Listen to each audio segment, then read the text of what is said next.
Hello അസ്സാമു അലൈക്കും. ഇന്ന് ഞാൻ വന്നിട്ടുള്ളത് നല്ലൊരു മുട്ടക്കറീൻ്റെ റെസിപ്പി ആയിട്ടാണ് കേട്ടോ. നമുക്ക് രാവിലെ പെട്ടെന്ന് തന്നെ ഉണ്ടാക്കിയെടുക്കാൻ കഴിയണ നല്ലൊരു ടേസ്റ്റി ആയിട്ടുള്ള നല്ലൊരു മുട്ടക്കറിയാണ് കേട്ടോ. നമുക്കിത് ഉള്ളി വാട്ടിയിട്ട് ഇതാക്കിയിട്ടൊന്നും ടൈം കളയണ്ട. പെട്ടെന്ന് തന്നെ ഒരു 15 മിനിറ്റിൽ നമുക്കിത് ഉണ്ടാക്കിയെടുക്കാൻ കഴിയും കേട്ടോ. അപ്പോൾ അപ്പത്തേക്ക് വേണ്ടിയിട്ടാണ് ഞാനൊന്ന് ഈ മുട്ടക്കറി ഉണ്ടാക്കിയെടുത്തിട്ടുള്ളത്. കുക്കറിലാണ് കേട്ടോ ഉണ്ടാക്കുന്നത്. ആദ്യം ഞാൻ ഒരു ടേബിൾ സ്പൂൺ വെളിച്ചെണ്ണ ഒഴിച്ചു കൊടുത്തിട്ടുണ്ട്. വെളിച്ചെണ്ണ ഓയിൽ എന്താണെന്ന് വെച്ചാൽ നമുക്ക് ഇഷ്ടത്തിനനുസരിച്ചിട്ട് ഒഴിച്ചു കൊടുക്കട്ടോ. അപ്പുറത്തെ അടുപ്പത്ത് ഞാൻ കോഴിമുട്ട പുഴുങ്ങാനും വെച്ചിട്ടുണ്ട്. അപ്പോൾ ഇതായി വെളിച്ചെണ്ണയ്ക്ക് കുറച്ച് ഇഞ്ചിയും വെളുത്തുള്ളിയും നമുക്ക് ചെറുതാക്കി അരിഞ്ഞിട്ടോ ചതച്ചിട്ടോ എങ്ങനെ വേണമെന്നുണ്ടെങ്കിലും ഇട്ട് കൊടുക്കട്ടെ. ഞാനിപ്പോൾ അരിഞ്ഞിട്ടാണ് ഇട്ട് കൊടുത്തിട്ടുള്ളത്. പിന്നെ എരിവിന് ആവശ്യമായിട്ട് ഒരു 4 പച്ചമുളക് ഇട്ട് കൊടുത്തിട്ടുണ്ട്.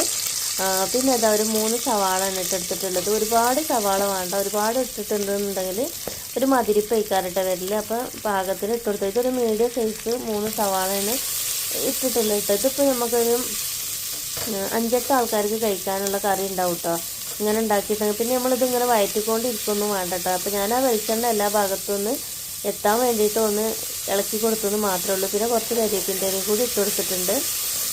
ഇനി ഇതിൽ ഒരു 2 ടേബിൾ സ്പൂൺ വെള്ളം ഒഴിച്ചുകൊണ്ട് ഒരു 2-3 വിസിൽ അടുപ്പിച്ചാൽ മതി കേട്ടോ. നമുക്ക് വെള്ളം ഒഴിക്കണമെന്ന് നിർബന്ധമൊന്നുമില്ല. ഇനിയിപ്പോൾ ബിഗിനേഴ്സായിട്ടുള്ള കുട്ടികൾക്ക് ചിലപ്പോൾ ഒരു പേടി ഉണ്ടാവും കേട്ടോ, അത് അടി പിടിച്ചാലോ എന്നുള്ള. അപ്പോൾ ചില കുക്കറാണെന്നുണ്ടെങ്കിലും അടി പിടിക്കും കേട്ടോ നമ്മൾ തീരെ വെള്ളം ഒഴിക്കാതെ വെക്കുകയാണെന്നുണ്ടെങ്കിൽ. അപ്പോൾ ഞാൻ 2 ടേബിൾ സ്പൂൺ, അതിൽ കൂടുതലൊന്നുമില്ല കേട്ടോ, വെള്ളം ഒഴിച്ചെടുത്തിട്ടുണ്ട്. എന്നിട്ട് ഇതാ മൂടി വെച്ചിട്ട് ഒരു 3 വിസിൽ വരുത്തിക്കുന്നുണ്ട് കേട്ടോ ഞാൻ. അതവിടെ ആവുന്ന ടൈം കൊണ്ട് നമുക്കൊരു അരപ്പുണ്ടാക്കിയെടുക്കാം. ഒരു 1/4 കപ്പ് തേങ്ങ മതി ഇട്ടാൽ. അപ്പോൾ ഞാൻ തേങ്ങയിലേക്ക് ചെറിയൊരു കഷ്ണം പട്ട ഇട്ട് കൊടുക്കണം. ഒരു 1/2 ടീസ്പൂൺ വലിയ ജീരകത്തിൻ്റെ പൊടിയാണ് ഇട്ട്. ഇനി ഞാനൊരു കടായി അടുപ്പത്തൊക്കെ വെച്ചിട്ട് അതിലേക്ക് കുറച്ച് വെളിച്ചെണ്ണ ഒഴിച്ചു കൊടുക്കാം കേട്ടോ.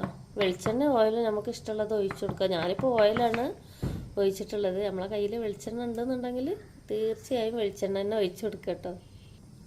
ഇത് നമുക്ക് കുക്കറിൽ തന്നെ ഉണ്ടാക്കിയെടുക്കാവുന്നുള്ളൂ. അപ്പോൾ ഞാൻ വീഡിയോക്ക് വേണ്ടിയിട്ട് കാണാനൊരു എളുപ്പത്തിന് വേണ്ടിയിട്ടാണ് ഇത് കടായിലേക്ക് മാറ്റി കൊടുക്കുന്നത്. ഇത് കടായിലേക്ക് മാറ്റി കൊടുക്കേണ്ട ഒരു ആവശ്യമില്ല കേട്ടോ. നമുക്കിപ്പോൾ കുക്കറിൽ ഞാനൊരു 3 വിസിൽ അടുപ്പിച്ചെടുത്തിട്ടുണ്ട് കേട്ടോ. അപ്പോൾ ഉള്ളിയൊക്കെ അത് നല്ലോണം വഴണ്ട് കിട്ടിയിട്ടുണ്ട്. ഇനി നമുക്കിതിലേക്ക് കുറച്ച് പൊടികൾ ഇട്ടെടുക്കണം കേട്ടോ. ഇത് ഒരു ടേബിൾ സ്പൂൺ മല്ലിപ്പൊടിയാണ് ഇട്ട് കൊടുത്തിട്ടുള്ളത്. 1/2 ടേബിൾ സ്പൂൺ എരിവുള്ള മുളക് പൊടി, 1/2 table spoon Kashmiri chilli, 1/4 teaspoon മഞ്ഞൾപ്പൊടി. ഇത്രയാണ് കേട്ടോ ഇട്ട് കൊടുക്കുന്നത്. ഏതെങ്കിലും ഒരു മുളക് പൊടി മാത്രം ഇട്ട്